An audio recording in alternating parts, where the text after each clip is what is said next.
line. Check the radio, pit crew is far from slow. The lights no longer yellow. Ready, steady, go. Crank it up. Oh, it's racing. Crank it up. Oh, it's racing. Crank it up. Oh, it's racing. Crank it up. Oh, it's racing. In love with the ride. Burning rubber smells real nice. Fuel it up once or twice. Come on, fast is the way to drive. Crowds all on their feet, not one bothered by the heat. Imagine them in the driver's seat. Checkered flag would be sweet. Crank it up. Oh, it's racing. Crank it up. Oh, it's racing. Crank it up. Oh, it's racing. Crank it up. Oh, it's racing. Everybody get ready. On your feet. Here we go. 3, 2, 1. Crank it up.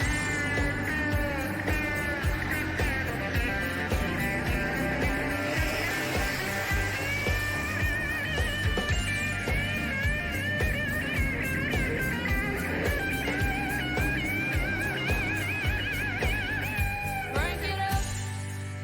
Oh, it's racing. Crank it up. Oh, it's racing. Crank it up. Oh, it's racing. Crank it up. Oh, it's racing. Crank it up. Oh, it's racing. Crank it up. Oh, it's racing. Crank it up. Oh, it's racing. Crank it up. Oh, it's racing. Crank it up.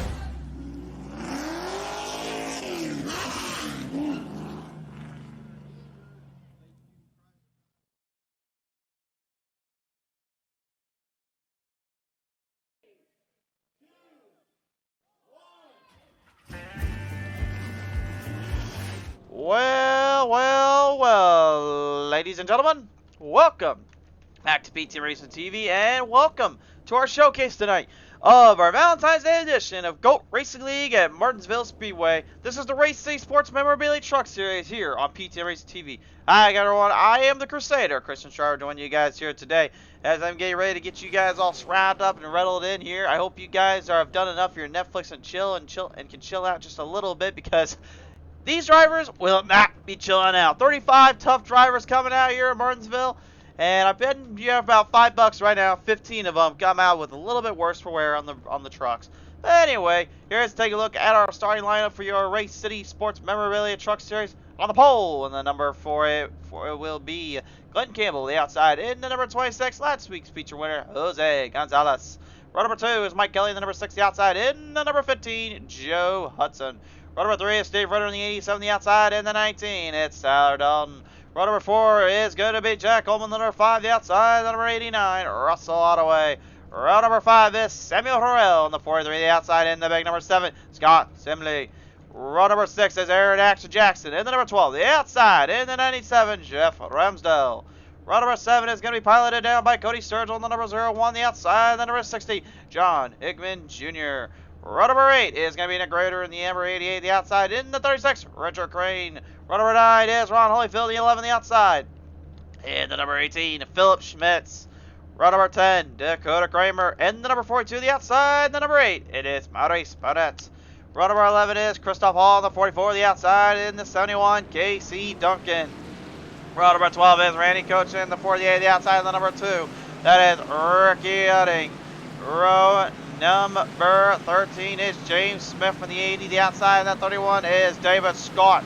Row number 14, Dijon Monte. And the 07, the outside. The number 84, Anthony M. Calatani. Row number 15 is Dusty Burkhardt, and the 69, the outside. In the number 37, that'll be Alberto Ibar. Row number 16 is Alan Wild, and 75, the outside. In that number 30, Brian V. Macklin. And row 17, Charles Van Schaik, pilot, the 23, the outside. The 96, Jerry Levinson. And shotgun on the field. And the number 10, Ryan D. Cook. Your field of drivers is now set to go here on PT Racing TV. Race fans, time has come. And it's time to get a little bit of wild. 150 laps to the distance to say that this race is going to leave a mark would probably be a complete understatement. Do you know where we're at tonight? You know where we're at. It's the paperclip. It's the track that many do not like to start a war on, but it's the track that can end your little battle to the top of the mountain. Find out now here with stage number 1. Here we go to the green flag. We wave. Race Day Sports Memorabilia Truck Series is off.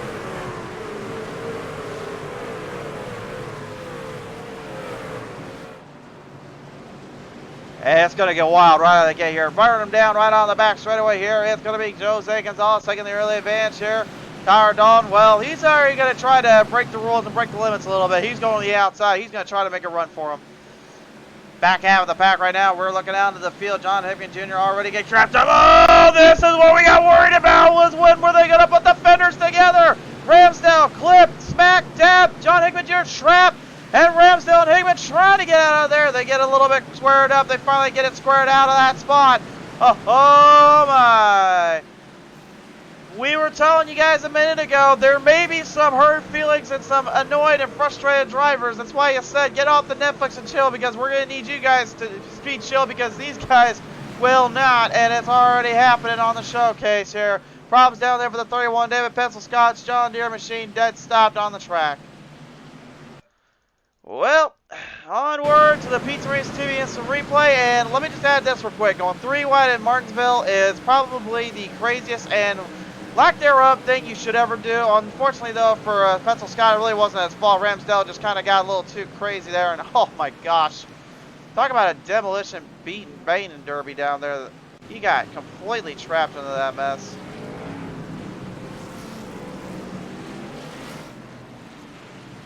Well, that was literally just the start of this race, too.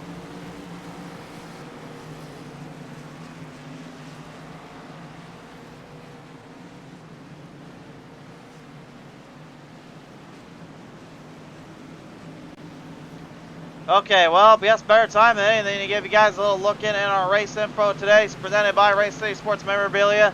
Okay, I said it already, but I'll say it again. Yes, it's nicknamed the paperclip. For what reason? It literally looks like a paperclip. It's a half-mile in length. It actually a little shorter than a half-mile, but flat banking, very similar corners. And you may notice something. Yeah, you're literally almost dead even with each other. You're not going to get much room for error here, because if you do, well, let's just say you best hope that everyone else knows how to brake.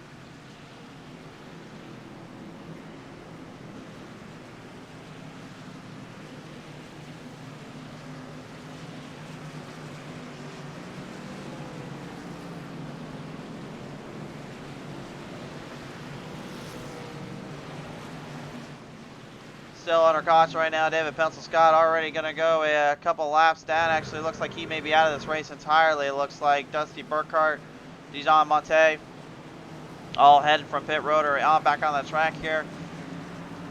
And again, it was kind of wild there to see everyone kind of piling in. Again, the braking points, braking zone is so crucial here, because you've got to know when your other driver's going in and when the other one wants to go out.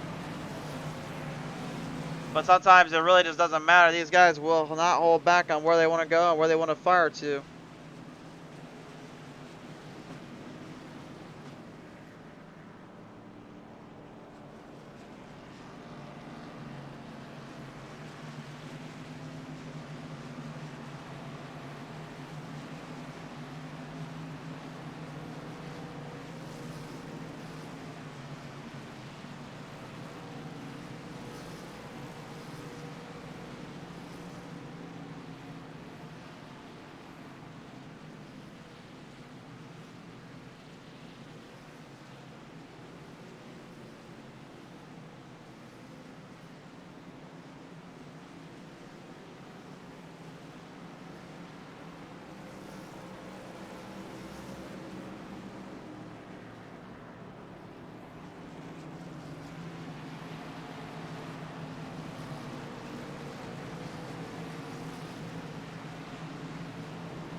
Well, we parked them off down across the corner here, ready to reel them back on down. Race Mansfield coming off of turn number 4 down to our front straightaway yet again. Here we go. Green flag back in the air.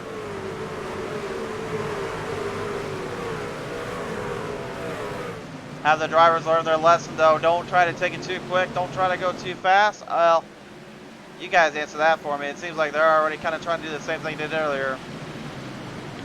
Daniel Morel making some moves up to the spot. The 87 there, backing off there. Steve Ritter loses some control. Opens the door up there for Harrell, as well as a few others like Ottaway to come into the town and come into the fight. Philip Schmitz, the number 18 right now, can go a little bit of a ride out here, going creep to the inside of Richard Crane, the number 36, trying to hold him back a little. Power off the exits and power off to the turns and running them right back down in. And Holyfield, oh, a little bit of a tag there as they get him cautioned out again. Ron Holyfield looks like he's going to find himself trapped in the long haul. 11 spots down, he's going to be in trouble. That was Christoph Hall, by the way, that got into the side there. One of our drivers. I couldn't quite give you a good answer on who was who there, but unfortunately Holyfield was the recipient of the mess here. Take a look at the replay. Again, there's really only one line to work with here, and that's that extreme bottom lane. Looked like Schmitz just kind of had got tagged there from Holyfield entering in that corner too tight.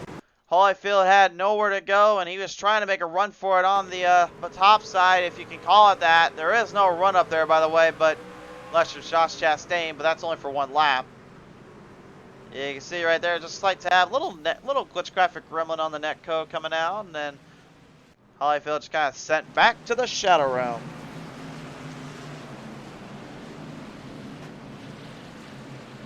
Just because you're sent to the Shadow Realm doesn't mean you can't come back a little bit and fight back through this field and through this mess here. So, but let's just say trying to work our way through here is like trying to run a next-gen Cup car over at Daytona. It can be done. It's possible to do. But who in their right mind would have any control on how to actually do that in this case? That's what I would always tell you. Alright, by the way, looking at our track tech talk as well, we now look at our race day info here. We are on stage 1. Of course, that'll be ending at lap number 35. Stage number 2 goes to lap number 80. And how about stage 3? We're going 70 laps the distance. We got 150 laps in total. No fast and fair. So, yeah, drivers, if you're thinking about bumping and banging too much, I'd probably back off right about now if I were you. 2 green, white checkers, 75% fuel, 3 extra sets of tires. And those tires, something we don't talk a lot about, but those tires make a huge difference on a track like this. More grounded speed allows you to make moves on the outside, make you a little bit more grip to run the bottom lane too and hold on. Braking extremely crucial, but I'm telling you, if you overbrake or overdo a little bit, eventually they get a little tired of you. I will know. I have been a part of too many street stocks and super late model races here. I've had my rear end cornered and bended in half. I've had my entire left rear corner panel destroyed just in one corner. I've been thrown on the wall more times than I care to count. This is not an easy track to take on, I tell you that right now. Those that are confident in themselves and their abilities to hang on will win this race here, so. We'll bring it right back around the track here. Pace truck comes off this time on by. Joe Hudson, Jose Gonzalez, all leading him down across the field here, down to the front straightaway, back to the green flag. We wave them high.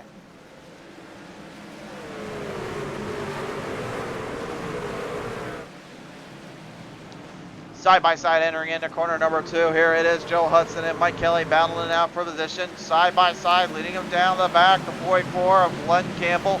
Getting it right in the nose, pictured up, and he gets tagged by Tyler Dalton. Now comes the problems. This is what you don't want. It's a pileup in turn number 4. Oh my God! Oh my goodness! Oh, I have never in my life seen that many cars piled up in one part of the track. Oh my goodness.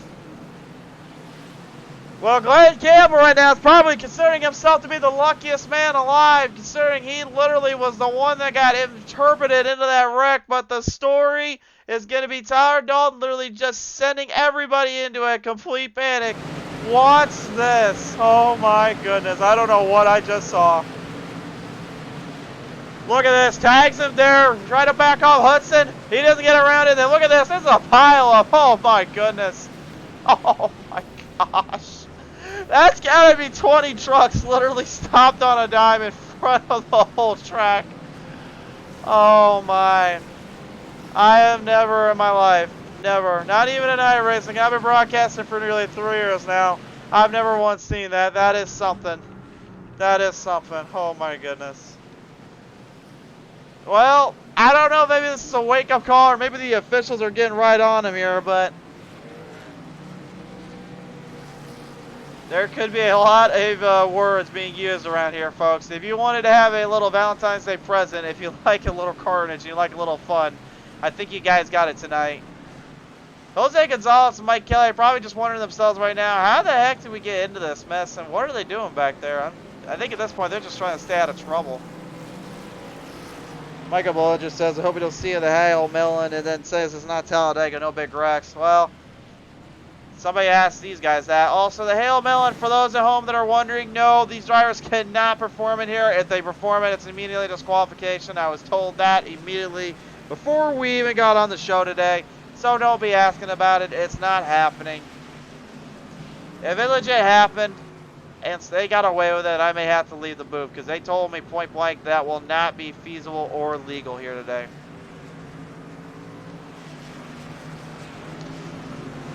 But right about now, I think these guys are more worried about just trying to get through this race. Honestly, I don't even think they realize what's going on or how crazy it's been just to get through point A to point B. All I know is, iRacing, can we get a not top 10 on that one, please? Somebody send that clip in and let them know on that one. That one needs a not top 10 by a mile.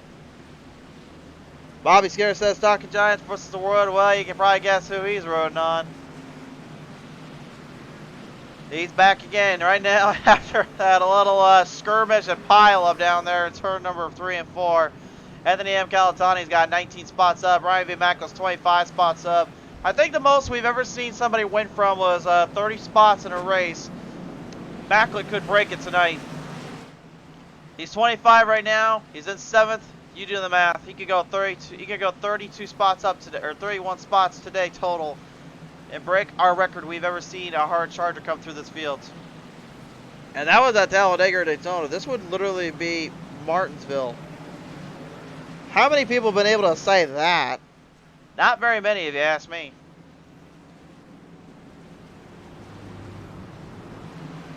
Pressure is on, and if you're not totaled up or destroyed yet, consider yourself lucky. We're not even past stage 1, and I said earlier we were probably going to have about 15 drivers a little bit frustrated or a little bit annoyed after this race is over with. Yeah, we're already pretty much at that point, and we haven't really had much racing in between it, so hopefully we can get this dialed in here. Here we go. Race Day Sports Memorabilia restart zone off of corner number 4, back to the green.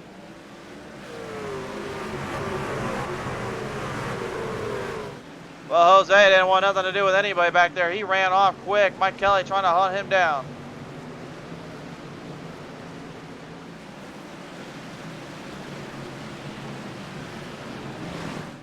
Alberto Ibar in the number 13 U.S. Army machine trying to get up there towards Alan Wild in the number 75. The commander versus the Army. The troops engaged in a fierce battle. Oh!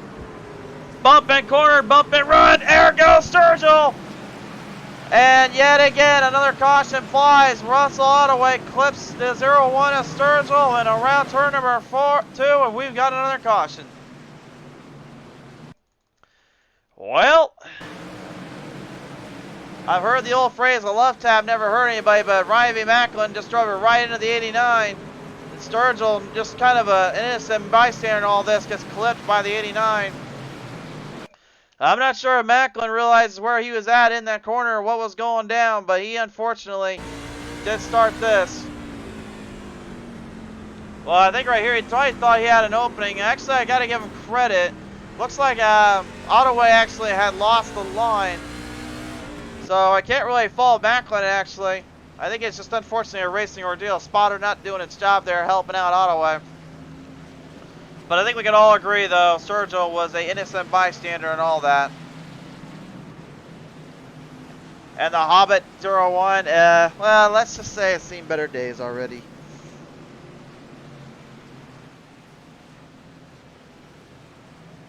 Driver's probably thinking about pit stops or trying to think about where they're going to make a stop in.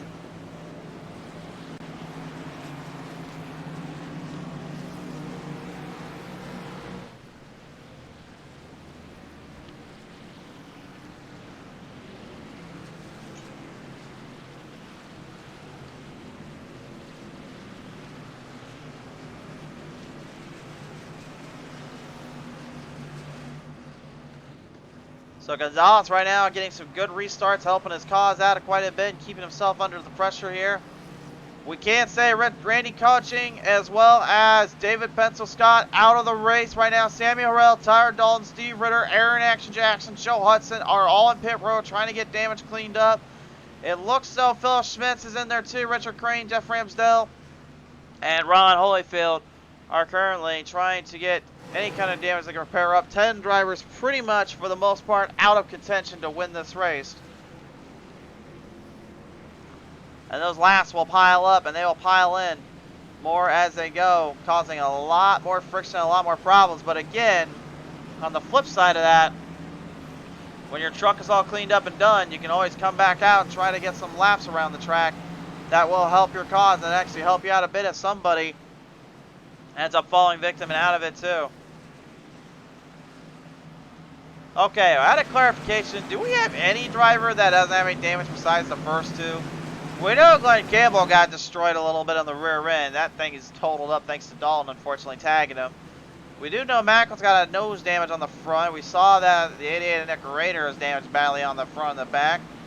Yeah, looks like Calentani is all good to go there. So Talking Giants versus the world is indeed true. Kind of surprised John Hickman Jr. doesn't have any damage on the nose of the truck here. He's actually got a pretty clean truck despite the fact he got clipped on the wall earlier because of Jeff Ramsdell. Russell Ottaway damage there. Alberto Ibar with a pretty decent run looking there, so it looks like he's okay.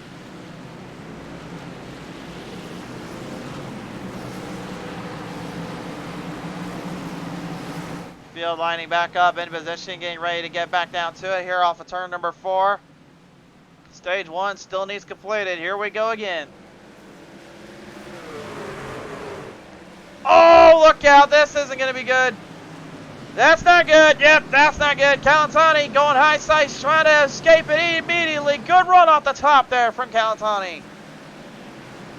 He saw there was bumping and banging going on down there, and I'm not sure if that was Raider that started that mess. I do know he went right in tight off the start. Looks like he's looking for positions. But again, you want to make a war, you want to get yourself into a war around here. This is a good track to do it at because you're going to be making a lot of people mad playing those games on them. Again, we know it's a contact sport, but oh boy, oh boy, oh boy. Does that make for some interesting disputes later. Charles Van Schaik, the Victory Junction number 23 fast lane machine.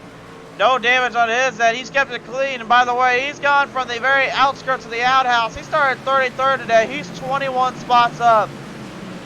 He is not making friends, but he's not exactly getting himself into trouble either. I think right at this point, a lot of people are respecting him for his clean driving habit at this point. At least judging by the way the truck is. And you see right there, didn't touch Kramer, so it looks like he kept it all under control. Mike Kelly and Jose Gonzalez now actually getting a chance to race it out a little bit here. Gonzalez trying to keep speed up, keep it up to the distance. Raider getting right ahead of the field. Meanwhile, Macklin and Calentani battle for the top 5. Calentani the inside. Good run off there from the Talking Giants over the U.S. Navy brat. And Glenn Campbell right in the mix, trying to get back at Macklin, trying to look for the inside. Maybe thinking that it was him that got him in the wall earlier, or may have been, but actually it may have been started from Raider. Macklin into the wall protection, kind of shaped off. Macklin backs off. Now the race really starting to set in for these drivers, and they know they're now needing to be a little bit more patient, a little bit more conservative. Caution is out. Stage caution has brought us to an end. Jose Gonzalez, your race winner on the stage. Stage number 1, clean truck, no issues. For the 10 service number 26. So the story in stage 1 was pile-ups and drive-ups. And I do mean drive-ups here because we got 12 spots up for Nick Rader, 24 up for Anthony Calatani, 26 for Ryan V. Macklin, 23 for Alan Wild, 22 for Charles Van Schaik, 18 for Alberto Ibar, and 19 for Ryan D. Cook. Ryan V. Macklin, John Hickman Jr. going to pit road, and you can already guess Macklin, he is desperately needing to get some damage cleaned up on that truck. Looks like also going for a fresh set of tires here, so it looks like a strategy looking to play out here a little bit.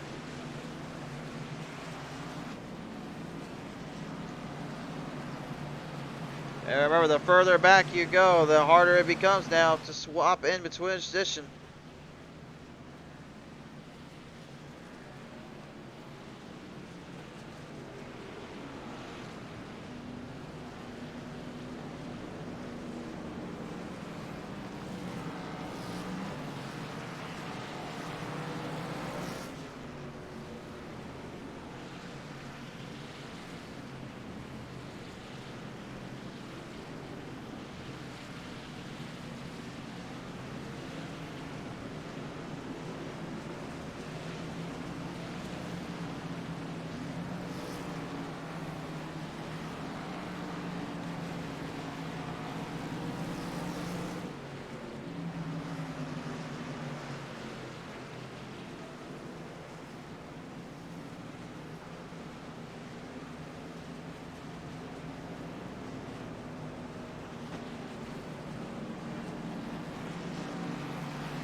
So, stage number 1 has completed. We're going to stage number 2 now, race fans. And remember, this will go towards lap 80.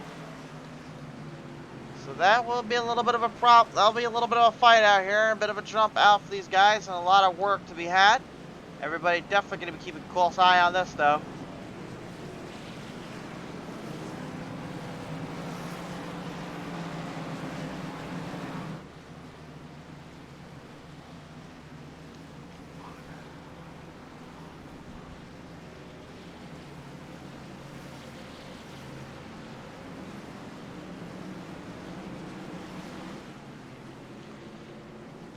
Truck lights are off on the pace car here, so Field gonna get them right back around. You can see damage already getting cleaned up on some of these drivers. Macklin trying desperately to get cleaned up. Livingston as well, but they're already on the back stretch where they're gonna be going into the corners here.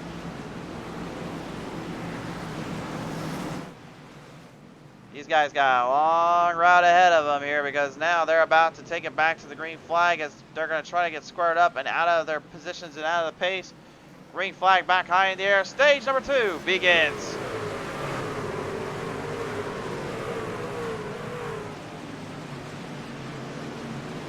Raider diving into the inside immediately, but he's got no speed. Here comes the Talking Giants, 84. Up on the outside, binds it up, trying to get a run on Raider. Raider defends it, staying in control. Side by side, good racing so far. Raider, though, be careful. A little bit hard on the brakes. Calatani hard on the gas, masses the loud pedal. There's the speed, and there's the pass. Textbook pass here at Martinsville without having to use the old Chrome Dome. Again, you can't pass here without having to use that Chrome Dome, but again, you have literally the inside to work with only to get the most amount of speed. It's harder than it looks, and Dusty Burkhart learned that the hard way. This Tennessee 69 spins it off turn number 3 and 4. Going to the race replay here. The Pete Sim Race TV Instant Replay to be exact, presented by Race City Sports Memorabilia. Here's another look at it. Well, one driver won in one spot, the other one in another. Philip Smith said, "What are you doing? I was here first." And Dusty Burkhart did not oblige to that, and unfortunately, he learns the hard way why you got to choose your line and make sure you're careful who's behind you. So, kind of a racing ordeal there. There ain't nothing you can do about it. See, Ironbar set him up. You can see he tried to block Smith. Smith wasn't really had no time to react. Because again, once the Tennessee machine was already into the other truck, that was about all she wrote. So nothing you can do about that there.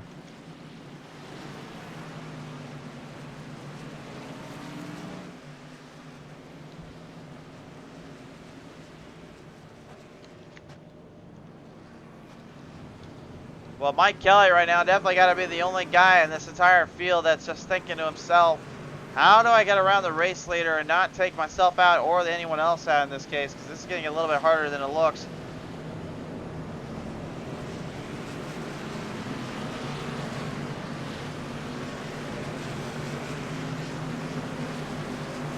Like I said, I think the only drivers that have not been in any issues or any wrecks have literally only been like Charles Van Schaik, Jose Gonzalez, Mike Kelly, Calantani, and who else? Like, honestly, I think everyone else has had a bit of a piece of the pie here in terms of getting some kind of little present here from this place.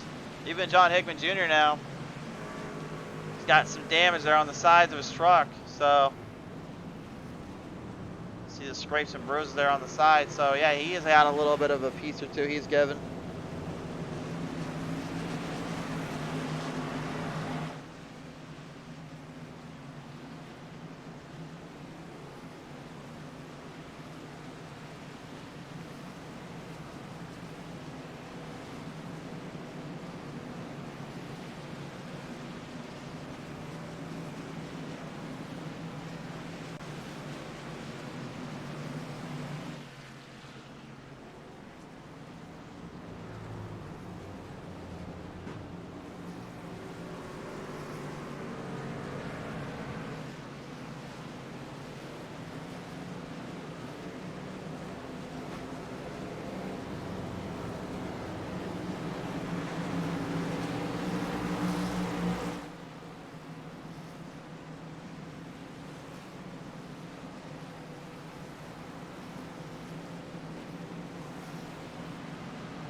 Pace cars, turn the lights off now. We're going to get them square back up.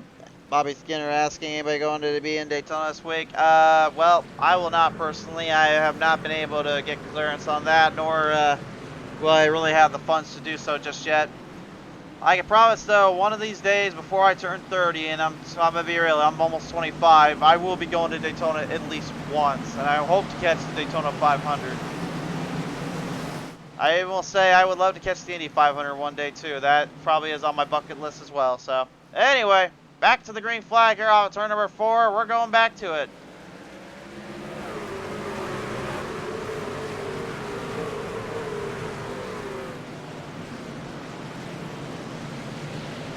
Glenn Campbell gonna make a run there on the number 84, side by side entering into the corner here, and fenders put together. Keep it clean though, keeping it good. Dakota Kramer on the outside, good pass off on the number 89. Russell Ottaway nowhere to go.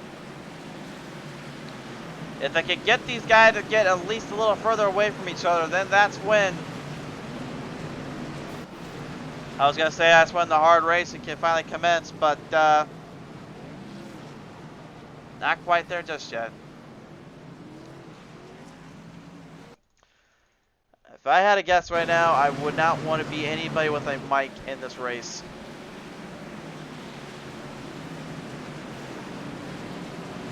Alberto Ibar way too aggressive in the corner, brakes locking up on the 13, and you guess where the out one had to go. Something had to give, and unfortunately it was Ibar's rear end there. And it went straight into Christoph Hall, number 44. One more look at it.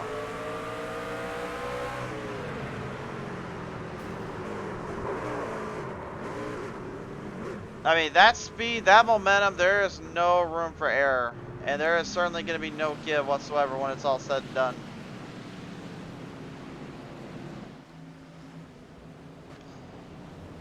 Andrew Christopher says, talking Giants Mr. World and saying hi. Hello, Andrew. Great to have you on board today. I always know if I got 84 fans in the house because that's literally their mark. That is their little language there. And yeah, that pretty much is what he's been doing. He's still winless so far, but he about had one in Daytona just a couple of weeks ago. Could he get this one here in Martinsville? That will be up to him, but he's going to have to go through a murderer's row of guys that not only have got a win to their name, but also one that is looking for their first win and looking into doing nothing to stop themselves. That's certainly good, interesting here. Ryan D. Cook, the number 10, after having a little bit of a problem there in the car, the Next Gen Cup Series last time out, seems to have finally got himself squared up a little bit more in the Align Outdoors, number 10. Field currently still stretching in and fired off. Hey, we got the 75 fans in here too. Nicholas Peak going in, said, yeah, got the 75 fans here too. Yeah, we can't forget about old down Wild Man Wild down there on the Wild. Although I kind of is like a cat sometimes. I got this point. Should I call him the Wildcat? Maybe. I don't know. What do you guys think? Do you like Wildman or do you like the Wildcat? Because honestly, he drives the Commander 75. I don't know any like army puns I could use with wild in it. I guess I could say he's the AWOL commander. I don't know. Wild man. All right, I'm hearing wild man. We stick with the wild man.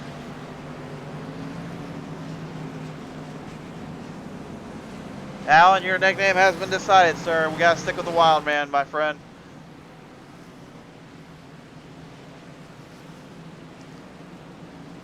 All right, here we go. Drivers going into their positions. Jose Gonzalez opts to go back to the outside. Mike Kelly gonna go to the inside. Nicholas Peak agrees, so the wild man sticks. Now, you're probably wondering, oh, why is Jose going to the outside? Shouldn't he be going to the inside? Well, here's that little rule of thumb here. The reason they're going to the outside is because they can go when they get to the restart zone. So once they hit that restart zone, they can take off. And as soon as he gets that chance, he's on the gas as soon as he can get going. So that way he can set the truck up for that first corner. That allows him to keep speed at a high and trouble at a low. As they bring him off turn number 4, watch that starting zone. This is where he's going to take off, hits the blue, and there he goes. Green flying back out now. Well, he didn't quite get away this time, though. Mike Kelly was right on his bumper.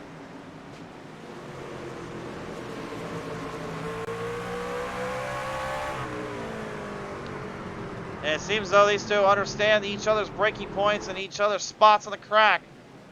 Looks like Anthony M. Galatani also learned that as well. Seems to be staying out of trouble, watching every turn, every corner he can.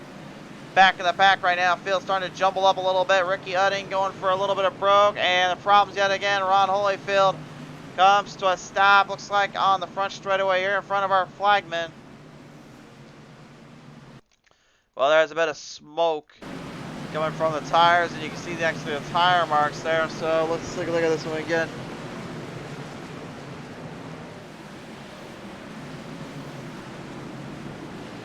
Well, I think that was just horrible spotting, to say the least there. I think what the spotter might have told him that was he was clear, but, I mean, you look at the replay, that was not clear at all, unfortunately. But I can understand why he tried to do it, but Philip Schmitz was still right there. You can see right here coming off the corner. Still had a whole crender there. It may not look like it, but yeah, there was a whole fender there. In my opinion, you've got to make sure all fenders are clear before entering into that kind of turn, entering that kind of corner. I think the spotter, unfortunately for the 11, was not up to par there. That is a tough break for him. That is a very bad hit. And the longer they keep going with this, too, the easier it is for just these three to stay on where they're at. Even Glenn Campbell and Dakota Kramer doesn't really worry too much about it.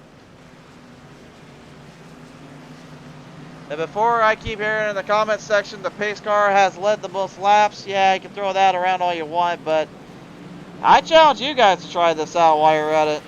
See if you can figure it out.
Well, we're not even halfway done to this race yet. 8 cautions so far here. Again, not the most we've ever seen. I think the most we've ever seen at Martinsville was 20 cautions in total.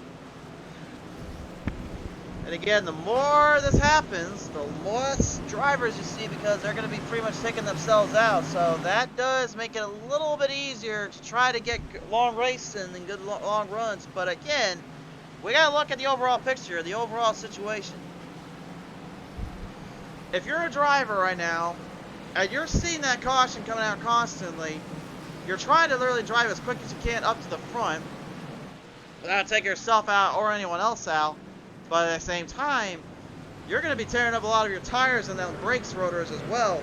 So that can end up costing you and making it that much more difficult just to get by.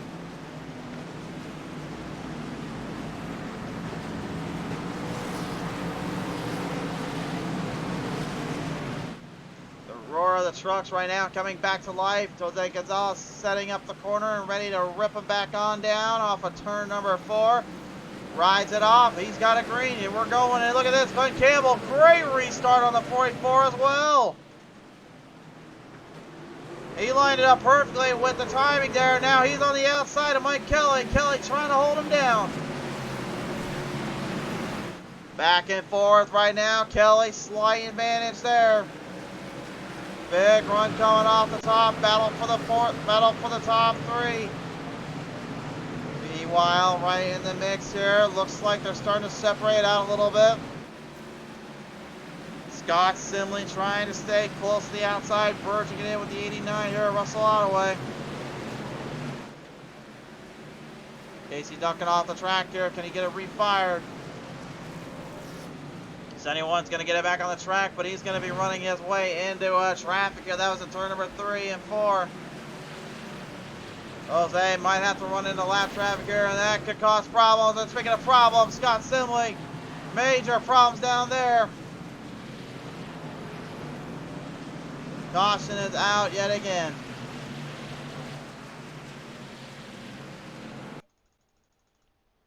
Oh my, all right.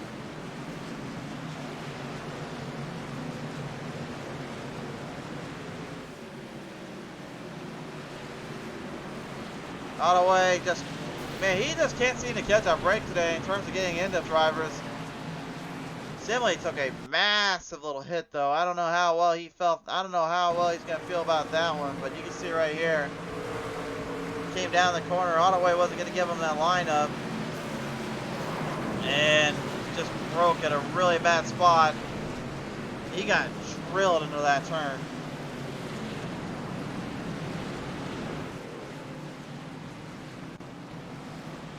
And the 7 Mobile 1 has entered in a pit road, and I guarantee it, not a happy camper.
Field right now currently just going to get lined back up and back into their own positions here, hoping to possibly evade and avert any more situations on their end.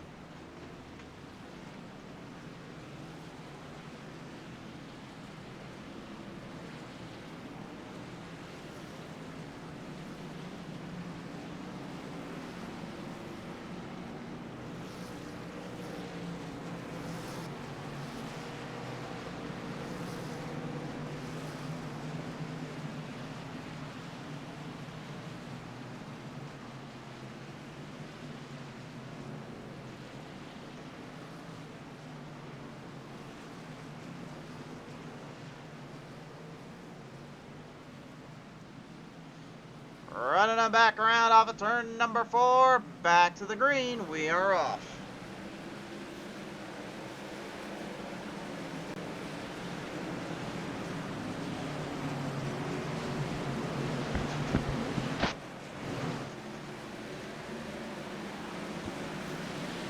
Well, last time it was Glenn Cable had a great restart off the outside, and this time he'll have to get kind of changed back in. Field works the way right around on the track here, and it is still bundled up, jumbled up. Everyone trying to make their move and make their marks.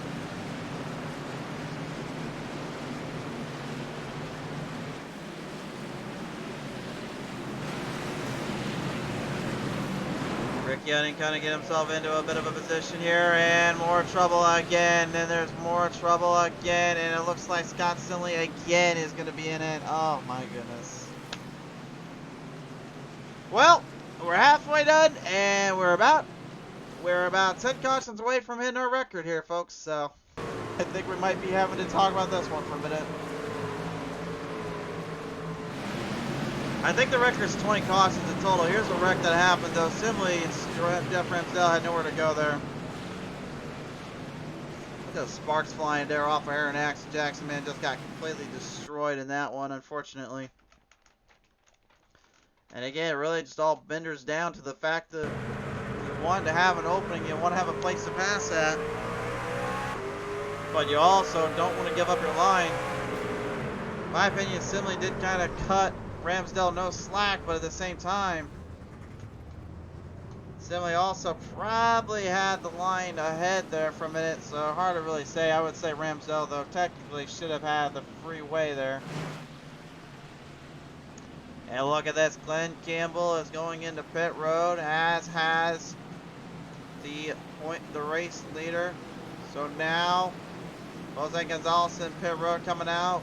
He's going to have a little bit of fuel to work with, but he's also going to have a lot of trouble to deal with as well in the back. Mike Kelly going to try and play it cool here. We've got a couple laps left remaining here in this one.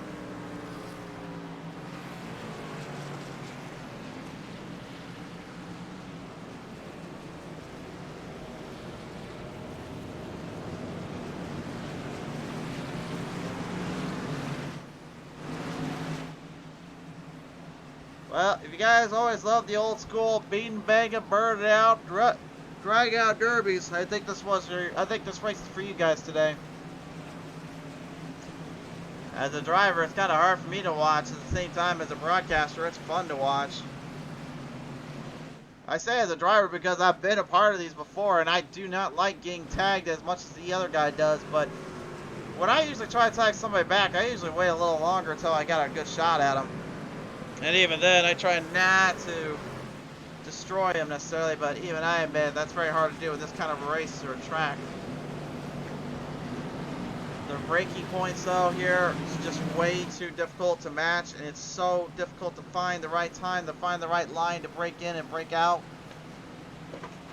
Andrew Christopher says, come on, 84. Well, he's got a couple laps to do it. This is stage number 2's end coming up. Kelly opts to the outside. Calantani will have to start on the inside. 2 laps, this one for the stage.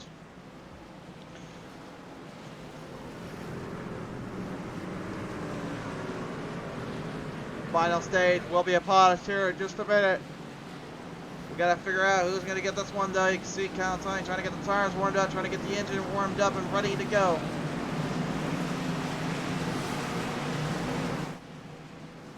I don't think we've ever seen anybody get that hyped up for a stage end, but they're going to have to be here in this case. Awaiting the green flag restart zone. And here we go.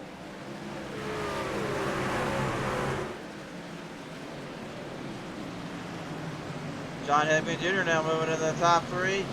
Calantani driving it in deep, looking for the run here on the 6. Braking point's crucial. Looking to cross him over. No give. Kelly, now 1 more to go. Both braking nearly about the same equal spots here. Calantani driving a little bit wider. Kelly keeping it a little bit tighter. Almost a dead even mark on one another. No driver getting the advantage. Kelly good and deep once again. And a big run off to the edge. Mike Kelly is going to win stage number 3.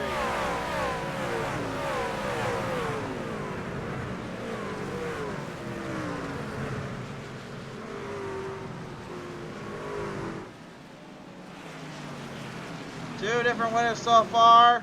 Two different ideals being put to use. Ernest King says, evening all. Ernest, great to have you on board tonight.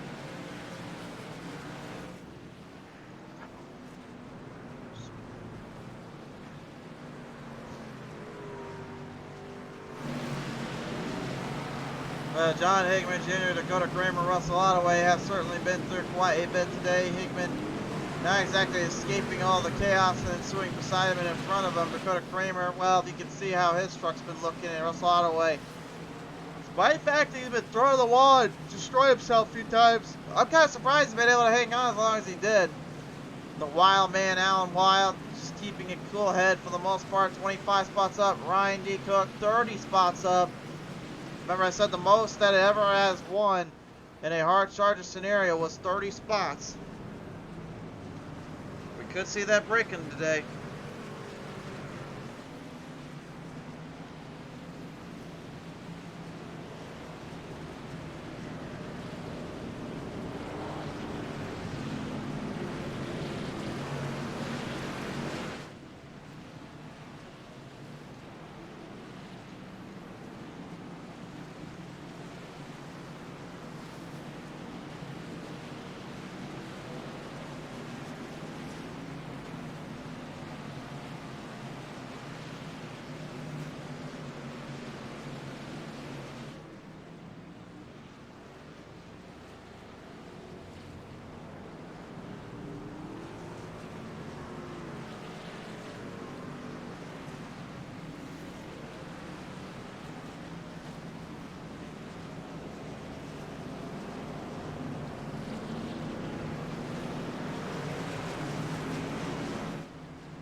Lining them up, here we go, race fans, and it's time for our final stage.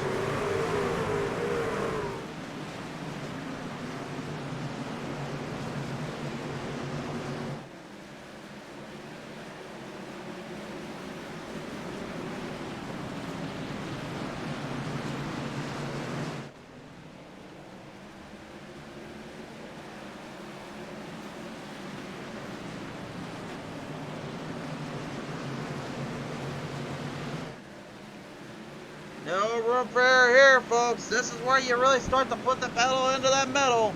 Ernest King says, go KR Motorsports. I got parked for this week. Yeah, Ernest, makes you feel better. I've been parked almost every week. Nah, I'm just kidding. I race a lot on the official end, so that's when you see me, or occasionally on Tuesday nights. Flying him up, down, around on the track here. Charles Van Schaik, the Victory Junction 23. Leading his way back around the number 10 of Ryan D. Cook. All drivers here looking for a position, obligating themselves. My question is, can we get a long run in? I want to see what these drivers can do on that. I know they can do it. These are better drivers than they take themselves for.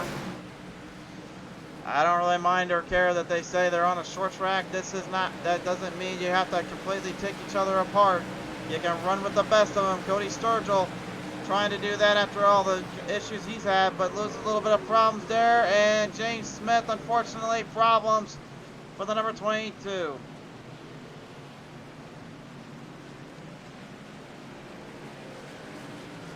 Got kind of toe tapping back into the wall protection there out of the gate, so I'll take another look at the replay here.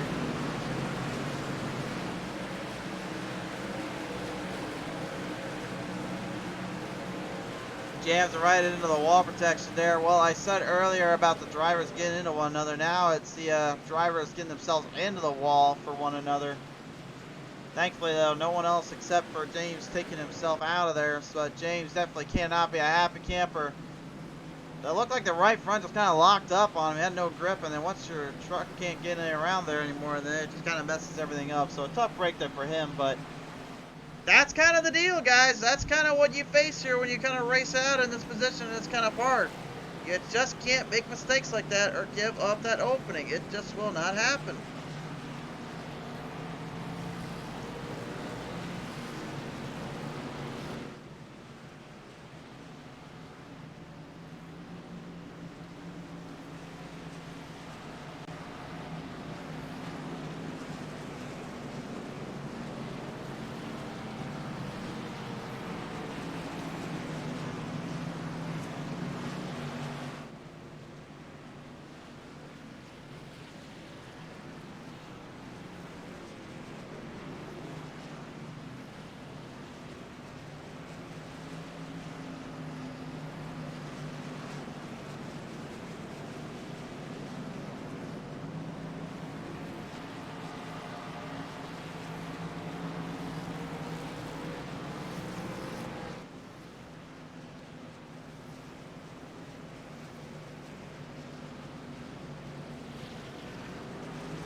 And these guys just firing on, hoping and praying to just signify a little bit of an end meet goal, end point. If they can too, just trying to stay out of trouble at this point.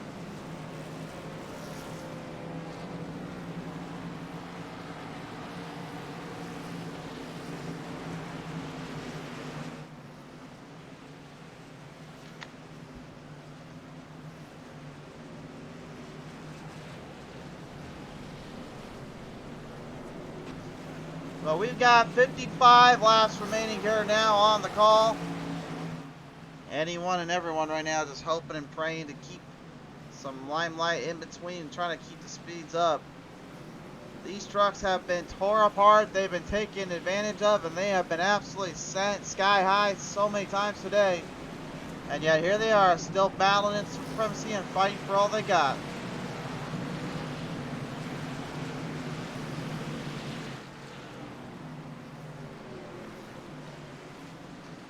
Ernst getting ruined on his boy in the 88 Nicorator here. He's in the 11th spot right now looking for the top 10. He was earlier in that top 5 there. Actually the Yeti was in the top 3 for a little bit, but got kind of trapped in his own little areas there. Leaning him back down, race fans. Here we go. Looking for the restart zone. Here it is. We're back to the green.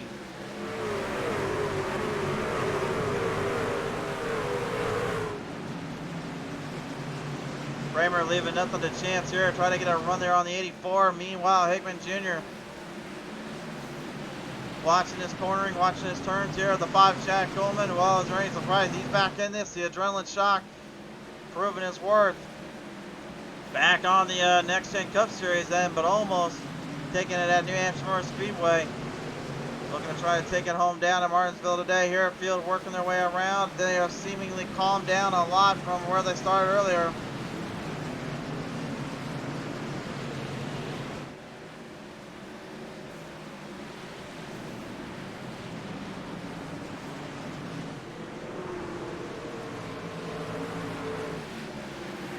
Working their way around, Charles Van Schaik, now he gets into it, and he's actually got a slight bit of damage to that rear end and the front of the nose.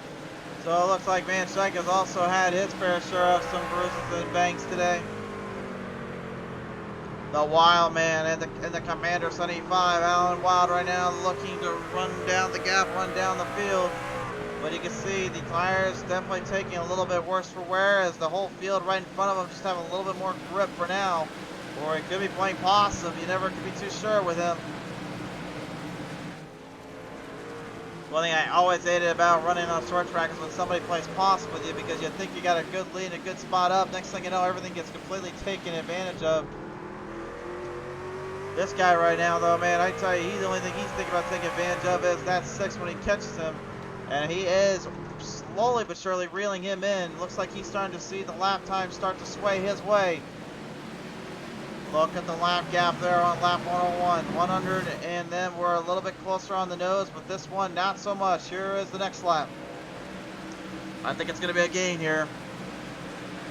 And it is 5,200 of a second, 52,000 of a second in total. 500 of a second there for the number 84. The Talking Giants is desperately looking for more run and more room.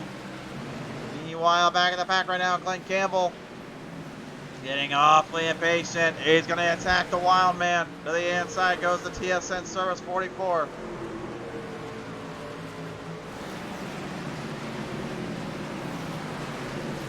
Nicholas Peak saying Lyndon Wild is good for saving tires. Well, if he is saving tires, he needs to be a little bit more careful about where he saves it. Here comes the 26 of Jose Gonzalez.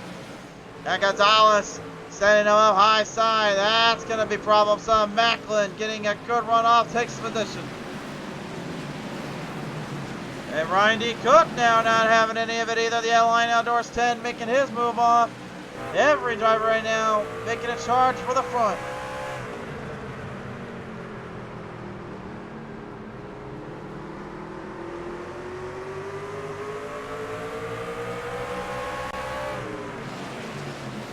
Nice corner there, picture perfect there from Ramsdale this time around. Wild may have a little bit too much teared up. Lap traffic now on the way for your race leaders. This is where the fun begins. See who gets in out of the way. Look at this, Kelly. He gets trapped a little bit. Calantani trying to make a move off on it.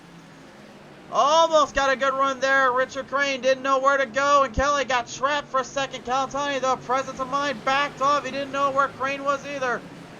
But that did give him a slight gap there for a second. But it now switches up for Kelly. Kelly now building momentum back up. Crane looks like he did both guys a little dirty there, but unfortunately, that's how it goes. Look at the brake rotors. You saw that little light and glow on the 84? That's the brake rotors right now working on that thing. He's jamming the brakes, locking it up. Look at that glow. That means he is working those brakes, and those things are getting hot under the collar. 3 wide off from Crane, Hickman Jr. and Kramer. Right now, both guys just trying to make their move and make their marks. This is the longest green flag run we've had all day long. And it's a good one, too. This is what I had asked for. This is what we're finally getting. We wanted to see what would happen when they go hard at it, and I got to give them the old broadcaster curse, I guess, sometimes. Caution is out.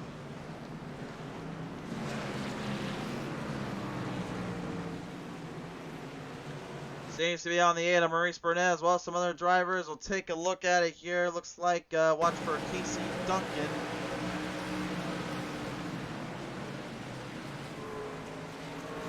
Oh, just an old spinning wave. Look at Phil Smith, though. He may have to make his way through that. Sammy Harrell almost catching out of it. Smith, though, I got to give him credit for credits, too. Nice driving there. That was some serious moving there. One more look at it.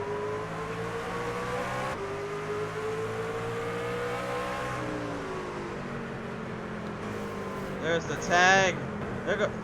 Ricky Hutton got Spitz, and then he managed to drive it off there. Harrell actually gets a little bit in there with Maurice Burnett, but it ends up coming out of it relatively clean anyway, considering what it could have been. Well, we had a pretty decent long run. Let's see if we can get another one in here because we are closing down on the final laps of this one. Although you may think otherwise, but remember, we are on less than a half mile. This doesn't take long to get through. James Skinner says, what's up, Justin? Great to see you here. Justin Panic says, TJ versus DW. Or TG versus DW. Go 84. Justin, James, great to hear from you as well today. Well, right now, currently, tire saving definitely seems to be name of the game. And it seems to be the strategy that pinpoints when and where each driver makes their mark and makes their move. If you guys haven't already as well and you're new to the channel, be sure to like and follow us up here on Facebook so you never miss any of our calls here. Head over to our YouTube, subscribe there for more great action, more great content. We certainly do appreciate the support, guys, and we can never get any further without your support and help here, so thank you so much.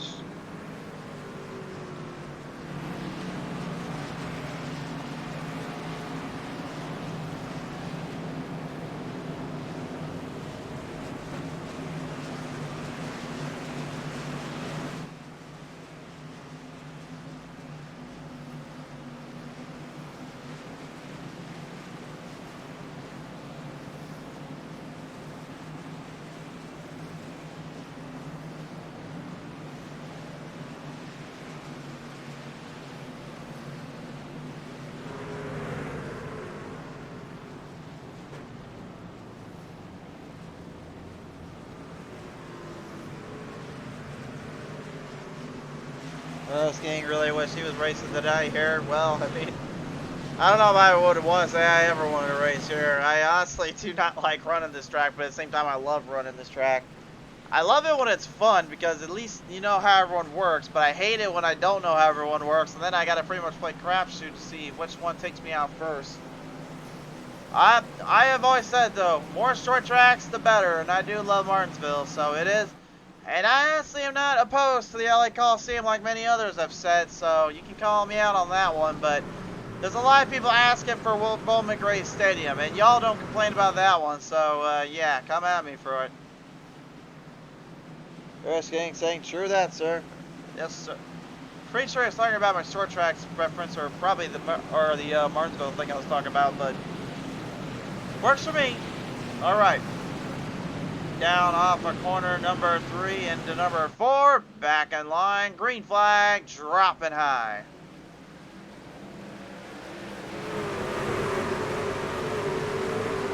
Down to 23 drivers on the lead lap right now here. Mike Kelly, great advantage off the start here once more. Oh, Kelly into the wall there. Calatani, he's got to smell, he's got to see that. He knows there's an opening coming up. But Charles Van Schaik also has a good opening coming up for his end. The 23 now moving the chains. And he's 30 up right now. He could break the record for the hardest charger here in PT Race TV history. The hardest was 30 plus positions. That was in a 30 plus car race.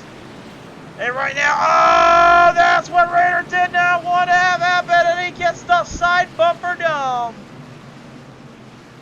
Chromed and domed, and the 88 goes free from Rome. Well, wherever he may roam, he is not going to be liking that one here. That was a little tag and a half there. John Hickman Jr. just driving up, catches the corner. And as they always say, better him than me sometimes, but unfortunately, the 88 may disagree with that statement. Nowhere to go. Again, there's just so much in the way of trouble that can initiate here. Watch the steering on these guys.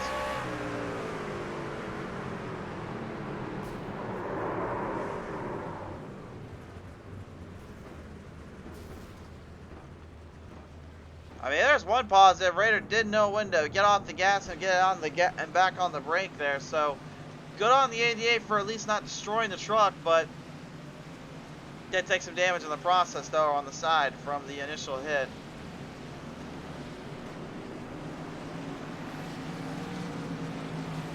King saying he hit the curb. Yeah, that's unfortunately what happened there. And again, it happens a lot, guys. There's just not a lot of things you can do about it. Well, from time to time, it happens. It's just something you got to understand.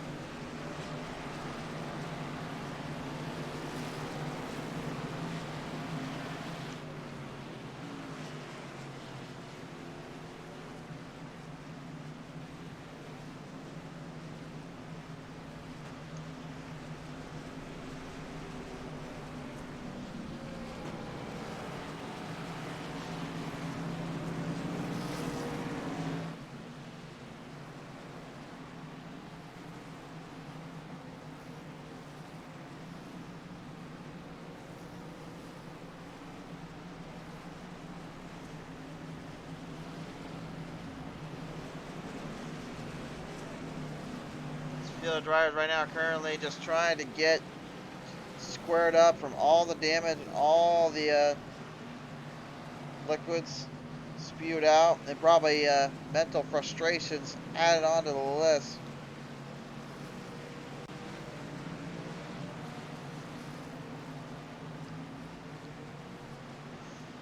We are now going to double them back up here, race fans.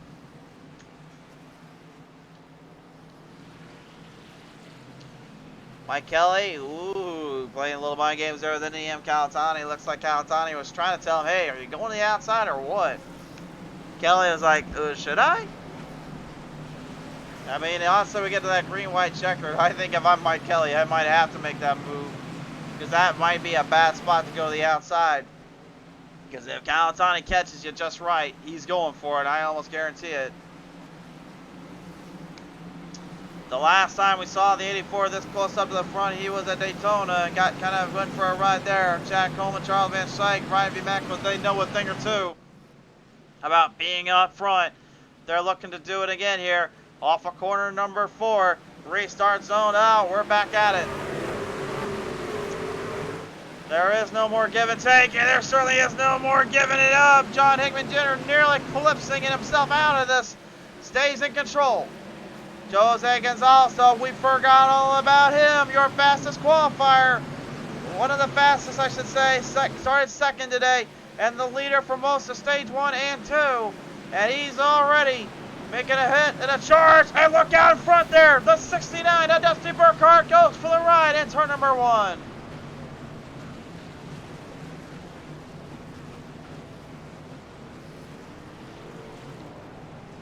And yet another driver falling victim to the entry of the corner. It's either been entry or the halfway point of the apex of the turn. Never been really the exit. Russell Ottaway catches Burkhardt off guard, and nothing he can really do about there.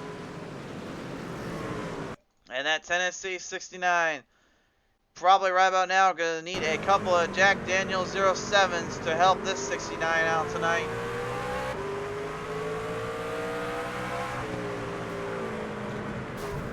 Oh man, let's talk about hit though. Oh my goodness. I can feel that from over here. That does not feel good. I can tell you that right now. Every hit, every spot they take, man, you can feel those hits too. I know a lot of people ask me, like, are you sure you're not playing this out a little bit? And I'll tell you my first answer, absolutely not. If you try to get a direct drive wheel and then feel what it actually feels like when you get hit like that, it's not a pleasant experience. You feel it in your wrists, your arms, your shoulders. Everything just stops on a dime.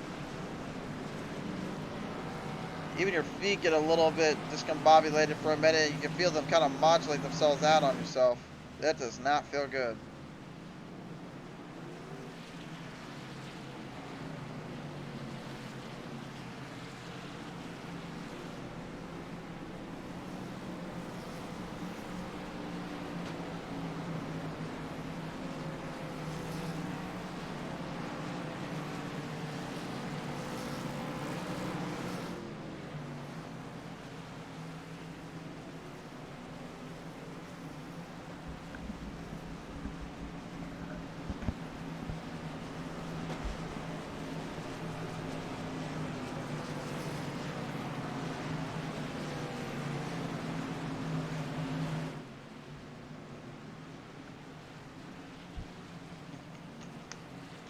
Well, the fans thinking it was a bit of a dirty move there.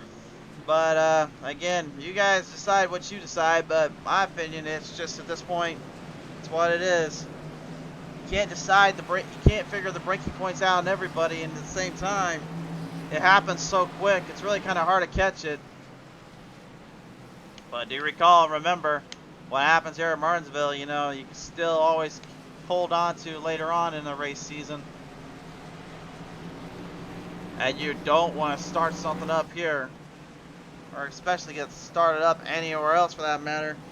Martinsville Speedway has had some extremely incredible and wild moments with some very special occasions intervened. For me personally, I've had my fair share of happy moments that came from this place. Thank you, Matt Kenseth. But I'll leave it at that.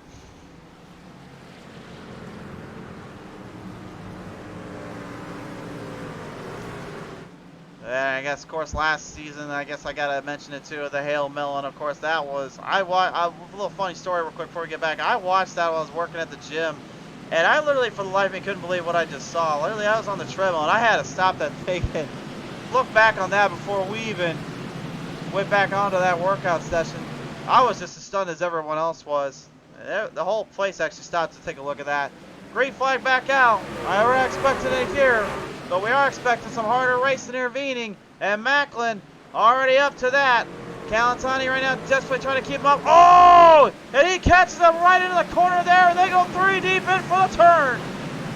Jose Gonzalez trying to catch Macklin in the turn. Ramsdale backing out. Calatani, I'm not sure if he just caught him a little too quick off the turn or what happened there. But Macklin may be thinking otherwise here. Chad Coleman looking to try to muscle his way in. Ricky Outing, Alan Wild, problems down there, and it's another caution abroad.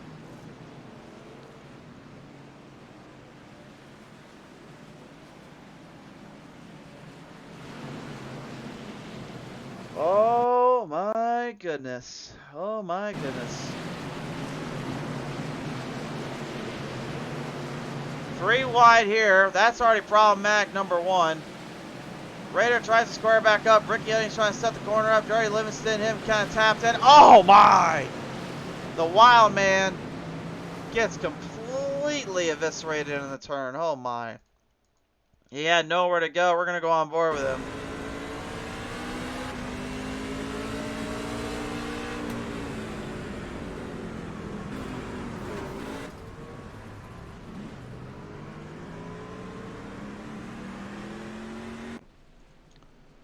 Well, there was ever a picture of frustration. I think it might be on that 75 right now. Macklin Gabby right now thinking to himself, what do I do now? Because at this point, I'm trying to make a clean pass. I got kind of ran over. I got Coleman now to deal with. And Calatani and Kelly haven't exactly left their lines all today.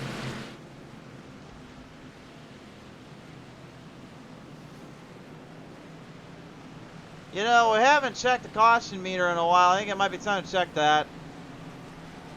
Well, you got 4 more, and then we've hit our record. 5 more, and we break the record.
What will you do now to make your move and make your mark here? We're about to find out. 13 laps remain. Green flag in the air. Oh, Macklin yet again getting into their Calatani. This time it looked like Macklin cut off the 84, trying to make the pass around Coleman. These guys just do not give an inch, and Charles Van Schaik way wide up there. That's no good. There goes Glenn. But he saves it. Great save there by the 44. Here comes Raider to the inside. Big pass coming up from the 88. 2 for the price of 1. Drop it in around the 07. Dijon Monte trying to get a run there. The whole field packed in. Battle for the race lead though. We got 11 laps now going down. Mike Kelly has got his hands full. Calatani for the first time today has closed the gap up. Kelly desperately sweating and trying to keep the grip on the wheel. He knows what's behind him. He knows what's coming up. Trying to hang on.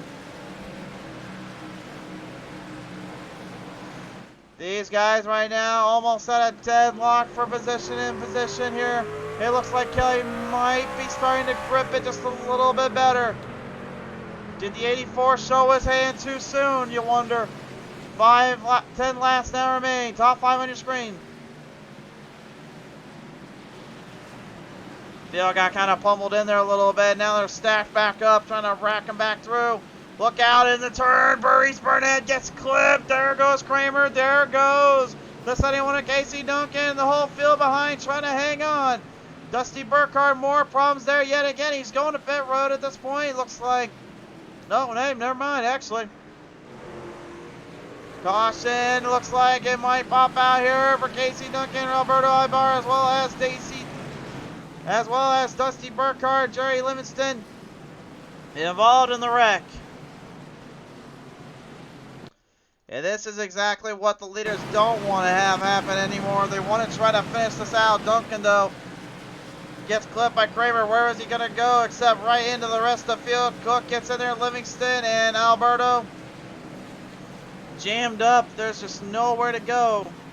And again, you know, for Duncan, again, he's got so much on the line and so much going on for him in the speed spot here.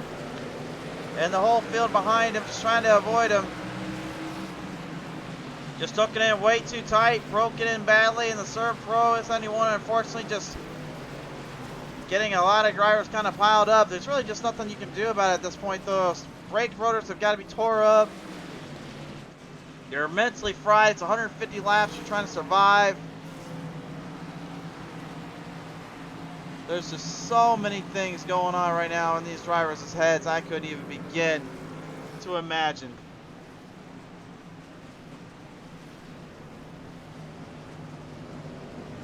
Well, just said my race just ended. Took third. Congratulations there, sir.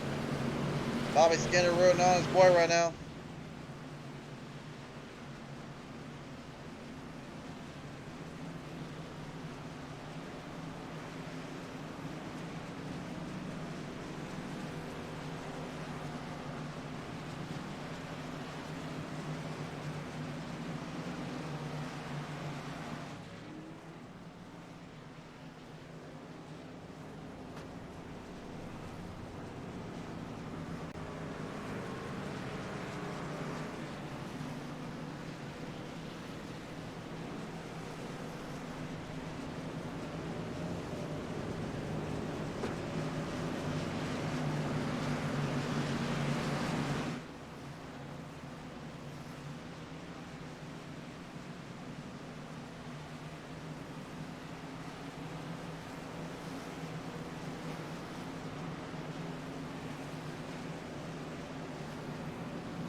So what happens next? Mike Kelly trying and so powerfully just trying to hold on, give it everything they got.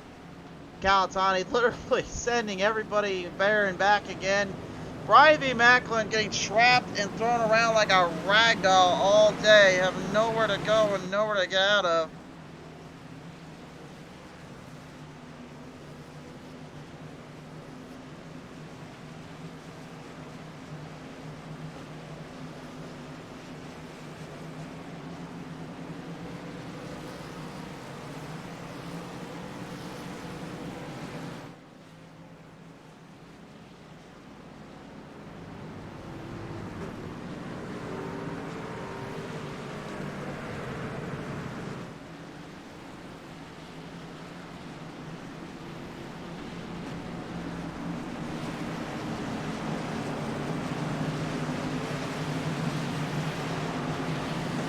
This is going to be a major opportunity setting themselves forward here. Who takes the advantage and who makes the mistake? We're coming down. Green, white, checkered attempts. No room for error, especially not at the start. Kelly made the mistake. There's the move. The pass to the inside. We've got a new leader. Now he's got to worry about Macklin behind him. Will he get payback for earlier? There's the bumper. He holds it. One more to go. White flag in there. This time on by. One more set of blocks. One more set of corners. Calatani dives it in deep for 1 and 2. Got the drive, but the yellow is out. The yellow is out. Are you... Oh, my. The yellow flag came out as they were coming across the stripe. That will finish this race again. Holyfield, unfortunately, wrong place, wrong time. And I guarantee you that 84 right now is not happy at all with this. Another look at it. You can see everyone just getting piled in there. Oh my goodness. Ryan D. Cook was the one that actually started it. Holyfield actually had nowhere to go, but there was really nothing they can do about it.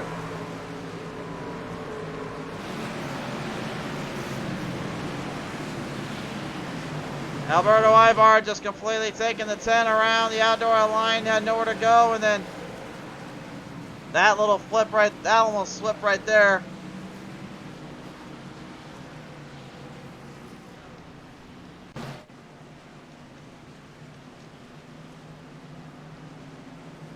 The 84 right now making good use of the 6, and Mike Kelly right now has got to be smacking that steering wheel a little bit, realize the mistake. But remember what I said earlier. Is it worth going to the outside, knowing the risk you're going to run with a green-white checker last minute laps, and it bit Kelly. But then it also bit Calatani because now he's got to try to do this again. Well, the fans definitely are thinking this race should have ended already, or it was on the white flag, but problem is that white flag was not out before the yellow came out, so unfortunately the race can't be called. It's going to have to go down to one last battle. Calatani did it earlier. Can he do it one more time? Lights on the pace truck staying on out. Nick Rader, you can see swinging the truck around, trying to keep the tires warm. He wants some grip, he wants some speed to use. Every driver for themselves here.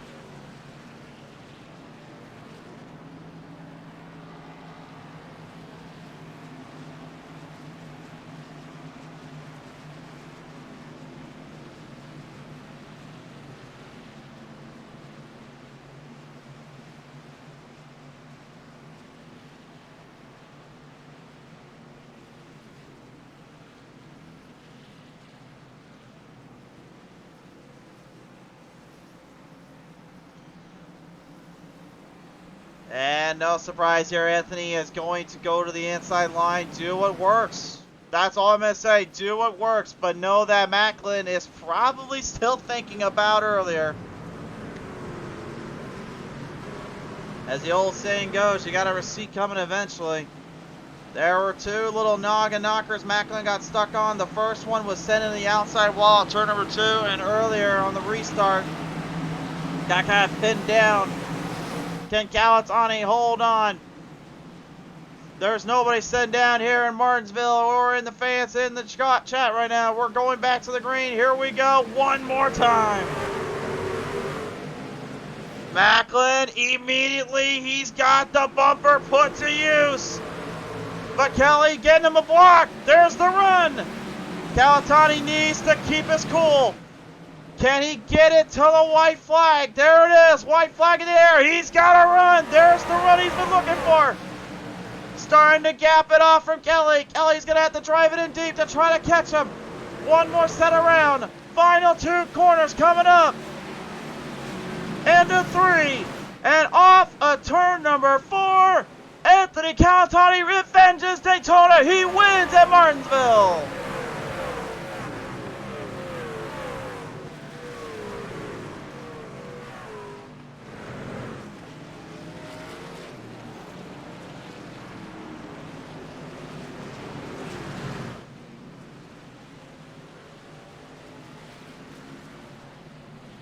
He's been waiting a long time since that first week to do this one. Celebration, it is indeed the Talking Giants versus the world, and the world is no match for the Talking Giants tonight.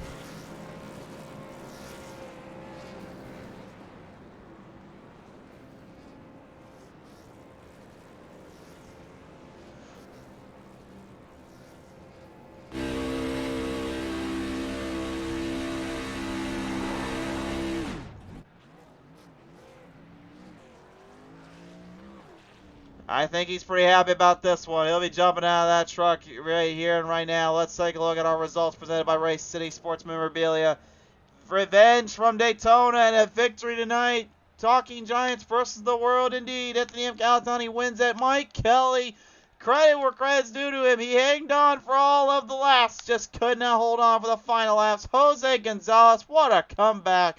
Takes it to third tonight. Brian V. Macklin gets tore up and also tears a few things up, but he comes away in the top five. Chad Coleman, no surprise here. Another top five performance. Great running from that crew. Jeff Ramsdale goes sixth. John Higman Jr., Nick Rader, 7th and 8th respectively. Russell Ottaway goes ninth. And Glenn Campbell, he was in that picture all day long. Unfortunately, though, that picture was not made for more than two, and it would end up putting him down to the end there. What a race, though, for all involved. Those did not quite make it out, though, and we'll see how that affects the rest of the season for them. Should be interesting to say the least, but nevertheless, it is time to listen to your top three. We'll start with Jose Gonzalez to start it off here. This should be an interesting one to see here from his point of view, because he had to drive a mile just to get back even anywhere near that top three. And he joins me now here in the call, ladies and gentlemen, out of pit road. It is the 26th, Jose Gonzalez. Gonzalez, I know you only went one down spot from your qualifying position, but you had to run a mile from the back of the pack just to get up to this point. What was it like through traffic today? Yeah, it was bad. There was no much racing. It was just survival. I didn't think the you would be able to get away with not pitting, because you could get like 90 miles. I mean 90 laps of with one set of gas, and lap 75, I think I just went in and said I'm not pitting again. I'm just riding around. But Mike and Anthony, they were able to just stay out. So that was a good decision on their part. Didn't work out for me though. Well, it may not have worked out for you in this case here, but hey, man, after last week coming away with that win, it didn't bring off this performance here. Do you feel like this season is really just starting to kick off in terms of what you feel like you could do with it? Yeah, I'm doing really good. I'm feeling good about these trucks here, and I'll take the top three, man. This is a wild card race, and you don't know what's gonna happen. This race, Daytona, those types of races, if you get a top five, you're loving it. So I'm happy about it. For sure there. Jose, man, what a performance yet again. Another podium out of 2 weeks. You know the old drill. Who do you want to thank you for this one? Yeah, I always thank you guys for the broadcast, PDM, and I'm looking forward to watching the races right after we race. I just grab a cold one and watch you guys broadcasting, and I really enjoy it. So thanks a lot. Absolutely. Jose, man, congratulations, and have a few on us tonight. It is Valentine's Day after all. Yeah, take care, man. Jose Gonzalez, ladies and gentlemen. He'll take it home down for a third place today. Second place, but not by any means the imagination is mine. Mike Kelly going to bring it home here in second. Kelly, man, what a drive and what a fight from point A to point B, but just one restart short of winning this one out. What was it like there at the very end for you? Yeah, that Trans Service Tundra, boy, it was on rails tonight. It was a great race. Went about like I expected, maybe a little worse, but it's a heck of a race. I mean, dang, that I didn't need that last yellow, but the way they were coming, you probably knew it was gonna. And I mean, I gotta tip the hat to AC. He was fast. He deserved the win. Ran well. We both had the same strategy of never pitting the whole race, so it's a cheap night for the budget. One tank of gas, one set of tires, And I borked that last restart there. Well, second to last restart when I gave up the lead to Anthony. It's plain and simple. Uh, he did a great job, not taking anything away from him at all, but I just didn't get going. I went too late, spun the tires a hair. He was right on it, did an awesome job, got even, got up even with me going into the corner, and Macklin very aggressive and got in there. And once we get away, me and Anthony, I think we're about the only guys with clean trucks. So once everything got spread out, you couldn't touch us. And we just, with those restarts, you never know what's going to happen. And I've notoriously been killed in the last 5-10 laps of a lot of these races with podium finishes going. So I was pretty nervous to say the least. I was gonna ask you about that too. Had you had a chance to retry that and you chose a different angle of it, would you have gone to the inside on the restart, or do you feel like you would stay on the outside anyway for that restart? Yeah, it was kind of a double mistake that snowballed on me there just because it's good. You do that to like kind of put people in certain places and stuff. But right there at the end, after I was thinking about it, after I did it, I was like, I definitely should have taken the inside there because even with the other mistake I made, I think I could have maintained first there. But when you make that little bit of mistake being on the outside, you give them a chance to get in there on the inside of you. And when it's the end of the race, you're not going to get any mercy. So definitely a couple of non-veteran mistakes there. Well, man, there not very mistakes in your mind, but you still made a lot of veteran moves all day long, and it still pops you into a podium. So second today, Kelly, who do you want to thank you for that? Thanks to Glenn Campbell and the gang at Trans Service. Great to have them on board, running great. That's another great points night. Scored points in both stages and almost got the win. So feel real good about that run for Trans Service and you guys in the broadcast booth at PTM. Fun to watch these races when on the rebroadcast. And thanks to everyone at GOAT, Sim 500, all the sponsors, all the admins. It's a great group. I mean, 35 guys from Martinsville. Didn't turn out too good caution wise, but turnouts are great. Support by all the racers and fans is awesome. And special thanks to the Smoking Hot Wife. For sure there. Kelly, man, congratulations out there, and enjoy your Valentine's Day with that smoking hot wife of yours. I plan to. Thanks. Have a good week. Ladies and gentlemen, second place finish today, Mike Kelly. Well, I think the fans been waiting a while for this one. Ladies and gentlemen, here he is, the race winner tonight in Martinsville. Redemption from Daytona. Victory at Martinsville. Anthony, I've got only 5 words for you. Talking Giants versus the world.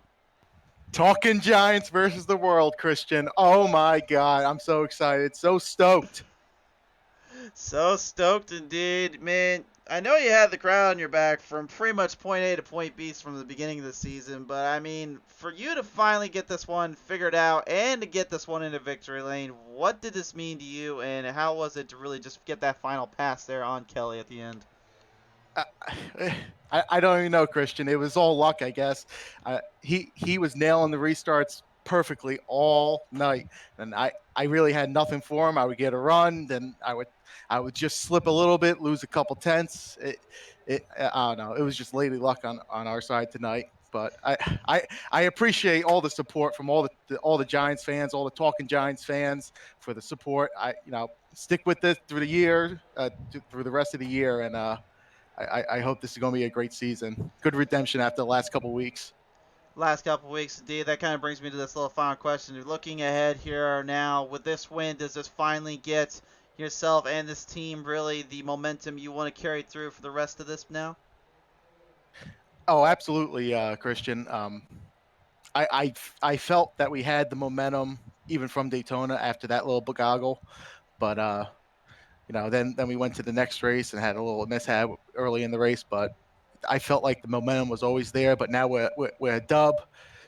We could just push forward. I told my sponsor, I'm going to try and match the amount of wins that the Giants had. So that's one down, 8 to go. The Racing Glorious have shined on the Talking Giants tonight. Calatani, you know the drill, man. Who do you want to thank you for all this? Oh man, I gotta thank Talking Giants first off, John Boy Media, my race team, Dirty Monkey Motorsports, just everyone for the support, and I got to make a shout out to Mike Kelly for some great racing all race, and Jose. We were all 3 of us were up there at one point. It was just much respect to those guys. And I gotta thank you, Christian, for the broadcast. You're doing a hell of a job, and I enjoy going back and watching it. Much appreciated, sir. Yeah, I'll tell you, man, what a race, a performance. Congratulations getting this win finally. Thank you. On to next week, and let's try and do a repeat. All right, we'll look for it there. Ladies and gentlemen, your race winner today, Talking Giants versus the world indeed. It is Anthony M. Calatani, your race winner. Well, fans, this was absolutely insane. Yeah, there was a lot of cautions, but at the end of the day, I think you kind of got your way as well with that one. So big thank you again to Race City Sports Memorabilia for this one here tonight. Big thank you to all the fans also for tuning in as well. You guys wouldn't be as much fun as it is, so thank you so much for that. Till next time, we'll see you guys, I believe, I think we're looking at Saturday night as our next call. Unless something pops up Friday night, that's what we're kind of working with right now. But nevertheless, thanks so much. Thank you again, Bobby Skinner and James and all of them for helping us out. Justin as well as Ernest and Michael. Thanks so much for the support, guys. I'll see you next time.